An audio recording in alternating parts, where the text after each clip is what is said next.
Des, I believe that Landlord Defence was called up to Liverpool a short while ago to help a landlord in distress. I believe this landlord was unwell, there was a selective licensing deadline coming up, and he had 22 properties that needed dealing with. How did Landlord's Defence help him out? Yes, I was called to Liverpool because 31st of March, Sefton Borough Council had imposed selective licensing in certain streets within the area, and this particular landlord had all his properties in those particular streets. So one of the things that we needed to do was first understand what the council had done about this, and it turned out that they had extended the deadline to the 31st of August because there hadn't been full publicity. Now, finding out about this in mid-July didn't leave a lot of scope to get it done, and we needed to put various things in place, including a complete review of each of the properties and inspections. So, we first thing, talk to the council, engage with them, explain the situation, explain that the person is in and out of hospital all the time, they're not able to comply with the deadline, even though it had been extended, and we negotiated an extension. That gave us the space, first of all, to be able to tackle it sensibly and holistically. So taking the holistic view, we arranged a 3-day on-site visit to inspect all the properties. As you can imagine, being ill, some advantage had been taken by the occupants of his properties. So we need to establish, one, they are fit for living in, and 2, make sure that he was receiving his rents. 3, check that everything that had needed to be done, such as he protected deposits, he had the rents from them, everything was up to date, as well as all the conditions were correct as well. So it was an intensive 3 days.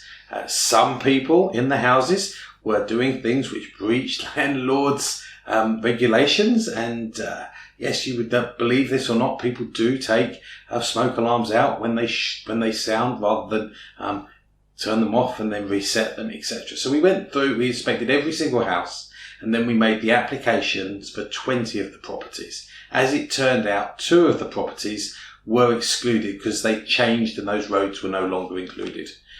It was an intensive set of applications.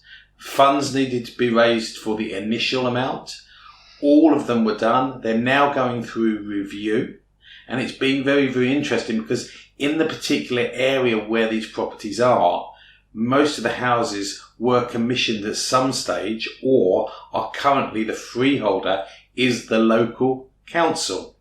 And there are some issues with the designs with inner rooms. So the licenses, we were in very good conversations with the enforcement team and with the environmental health officers to make sure that we make things work for both them and us, so that the client gets everything that he needs. The other thing that we also had to do was find someone to take responsibility to be the license holder, because most cases we talk about a fit and proper person. We're talking about a person who is suitable in the management of properties. Unfortunately, in this case, the fit bit was he wasn't well enough to do it.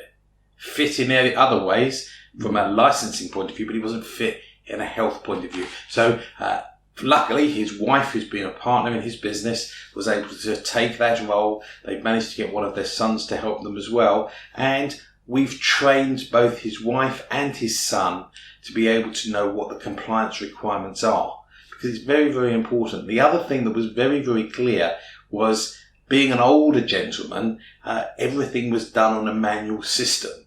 So as each property gets its license, we're putting this onto a proper tenancy management system, so everything can be electronic, it can be managed from a mobile phone. Automatic compliance is done by preparing the agreements in the software, making sure the deposits are secured, etc., etc., etc. All the different certificates are in place as well. This is an exciting time for them, because they will also get further training from the council, and we're quite impressed that the council likes the training we've given them so far.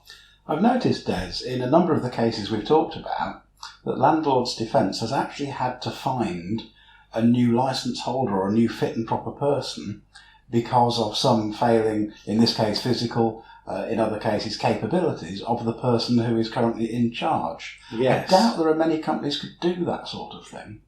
Well, it takes knowing how to find people. It takes having clients who are compliant, because we've helped them, and it takes having a network of people across the country to refer to. So it doesn't matter where you are, we're generally able to help you. Although we are physically based in London, we have our people from the south coast going right up into northern England. Thank you, Des. Thank you.